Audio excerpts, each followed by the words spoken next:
Japan's brutal attacks would backfire. They crippled Chiang, but they would serve as a bitter spur to far more radical Chinese nationalists. In the early 30s, young Mao Zedong had gained popularity by calling on China to unite against Japan. But Chiang Kai-shek did not want to launch a full-scale attack on the Japanese until he had crushed the communist movement. When radicals staged anti-Japanese demonstrations, Chiang's Kuomintang urged police to attack them. Lu Xun supported the communists against the Kuomintang and the Japanese. The brave man draws his sword against the strong. The coward goes against the weak. Taking a stand in China was suddenly a matter of life and death. Shanghai had become the battleground between the Kuomintang and the left-wing writers for the soul of China. 当然，国民党对鲁迅是恨之入骨。 The Kuomintang hated Lu Xun to the bones because no one else had such a great influence in China during the 20s and 30s. He was the only 为 one. 什么没有杀死他？我想，当然一个原因就是鲁迅很长时间生活在租界里。 But there were two reasons the Kuomintang didn't kill him. One, he was living in the Japanese concession. And two, killing Lu Xun would have made more people despise the Kuomintang. 造成对国民党的怨恨，恐怕对他也不利。 Lu Xun began to reach a wider audience. In speeches and newspaper articles, he assailed the Kuomintang, demanded justice for the poor, and attacked the rich and mighty. The words of the writer must be daggers and javelins which can hew out a blood-stained path to a new life.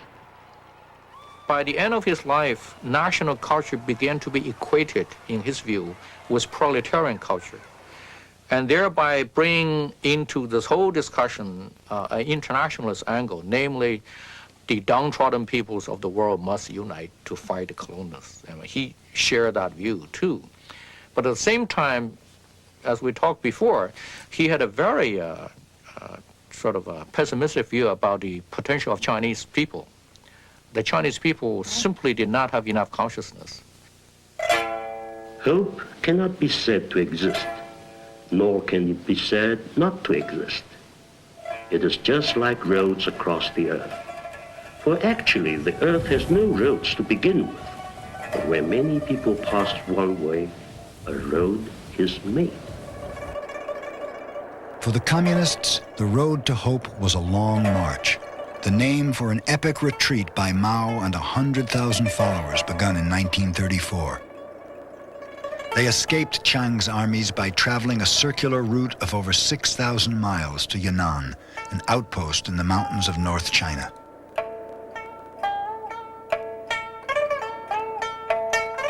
In Yan'an, Mao discovered a building fury in the countryside that city dwellers like Lu Xun could not see. Mao believed that Chinese peasants, silently suffering the cruelty of landlords and the Japanese, would soon erupt in revolution. Mao wrote, "They raise their blackened hands and lay them on the heads of the gentry. They alone are able to carry out the work of destruction." But in 1934, the hope that was stirring China's wheat fields had not reached China's cities. Amidst the steel and concrete, the long march was just another bitter burden, a retreat that marked the beginning of the end. In the cities, the Kuomintang used brutal methods to destroy the Communist Party.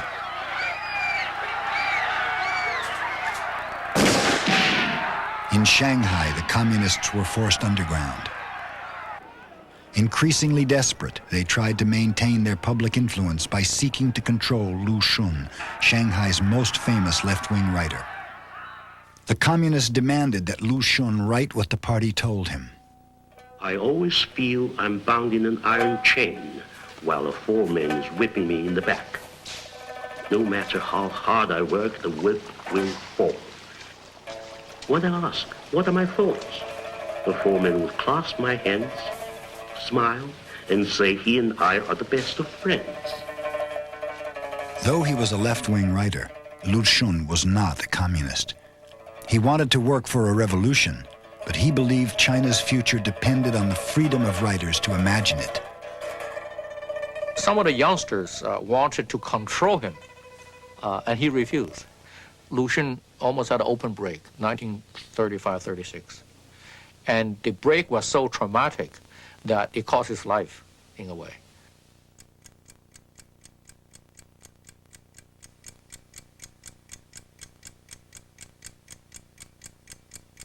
On October 19, 1936, Lu Xun died in Shanghai.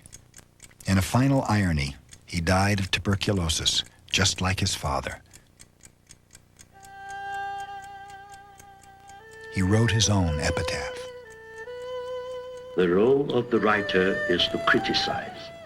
I have no sword, only a pen, and it is not for sale.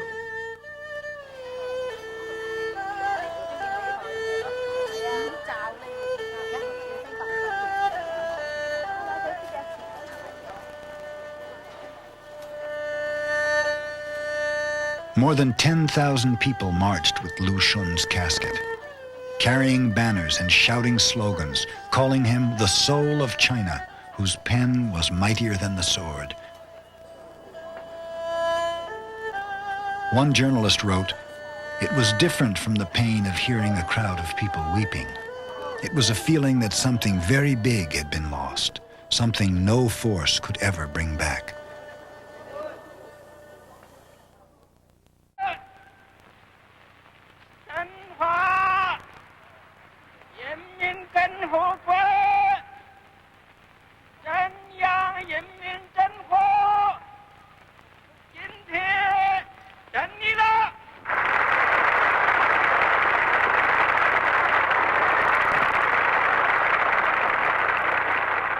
In 1949, Mao Zedong triumphed over Chiang Kai-shek, and China became a communist country. I would imagine that Lu Xun would have felt quite proud, say, around 1949, just as most of Chinese intellectuals felt very proud about China being an independent nation and all that. But look at what happened in the last 30 years or 40 years. Because what happened in China was that for a quarter of mankind, you have the imagination of one man, namely Chairman Mao. He was a genius. There's no doubt about that. But the genius of Mao became a negative factor because other intellectuals, including Lu Xun if he were alive, would not be allowed, so to speak, to imagine something different. Lu Xun had dreamed of a China freed from stifling traditions, where people could speak for themselves. Mao's China destroyed the old traditions. But when its people spoke, it was with one voice, the voice of Chairman Mao. Today, Lu Xun remains trapped inside monuments to his memory, which have turned his writings into revolutionary slogans. In death, he serves a new China many believe he would have hated as much as the old. After the revolution, the Communist Party promoted and trumpeted Lu Xun, even as the party purged intellectuals who dared to attack the party. It was a farce. In his writings, Mao made it clear that criticism like Lu Xun's would no longer be allowed in the Communist Party. Literary forms like the essay, new poetry, and satire would no longer be tolerated. Put simply, Mao tried to murder the influence of Lu Xun on China, but he failed. In 1989, a democracy movement inside China gathered force in Tiananmen Square, the site of the May 4th movement 70 years before. When the government cracked down, a poem appeared on walls all over the city. If Lu Xun were alive today, his head would roll in Tiananmen Square.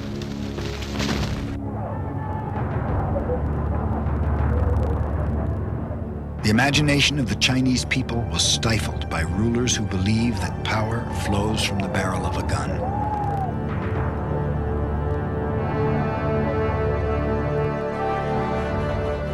In Japan, the imagination of Kita-iki led his country to an apocalypse. After World War II, Japanese nationalism would have to reinvent itself, guided only by a simple conviction that in the late 20th century, power would not flow from the barrel of a gun. It would issue forth from the factory floor.